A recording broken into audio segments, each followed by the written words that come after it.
Alors, une autre question aussi que l'on se pose, c'est comment faire pour partager les émotions avec un enfant qui est en difficulté parce qu'il a peur que la personne qu'il aime est en train de partir, ou par maladie, ou pas à cause de l'âge, bien sûr, ou bien parce que c'est déjà arrivé, c'est-à-dire que l'enfant est en deuil et qu'il faut l'aider à comprendre et à accepter cette nouvelle situation.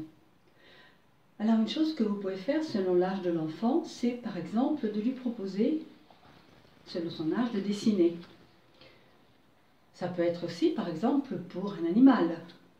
Par exemple de dessiner un cœur et ensuite de mettre le nom de mon animal était Foxy, Snoopy, etc. C'était un chien, c'était un chat, un hamster, un poisson rouge, un oiseau, un cheval, un lapin.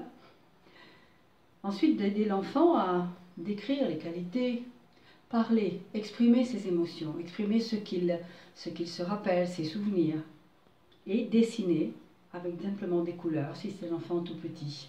Si il est beaucoup plus grand, il peut également, à l'intérieur donc de ce cœur, écrire ses émotions, les écrire à base de couleurs ou bien avec des mots ou avec des petites phrases. Et puis bien sûr, si l'enfant est plus grand et qu'il a envie, que vous voulez l'aider dans ce cheminement, eh bien la chose la plus simple et la plus belle à faire, c'est d'écrire une lettre.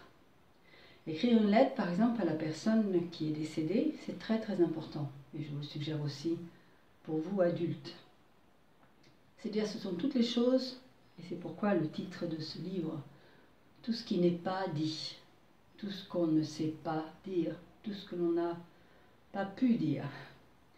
Donc ce sont tous ces non-dits que l'on a gardés, que chacun de nous peut avoir depuis son enfance, quand on repense à ce qu'on aurait voulu dire ou à ce qu'on aurait voulu entendre aussi. Donc aider un enfant à exprimer ce qu'il ressent, eh bien un enfant, un adolescent, c'est justement par l'écriture aussi qu'on peut le faire, quand on est en âge de le faire. Donc écrire une lettre à la personne qui n'est plus là physiquement avec nous, y penser très fort et lui dire tout ce qu'on le ressent. Aussi bien les choses difficiles, aussi bien peut-être des moments de colère, des moments d'incompréhension qu'il y a eu, ou bien des occasions pour demander pardon de quelque chose, ou pour donner son pardon à quelqu'un, ou simplement pour raconter ce que l'on fait, c'est-à-dire écrire à son grand-père, à sa grand-mère, à sa petite sœur, à son chien qui est peut-être quelque part ailleurs, qui n'est plus ici à côté de nous. Tout ce que vous pouvez imaginer, laissez faire votre imagination. L'imagination est une clé vers une autre réalité, une autre dimension.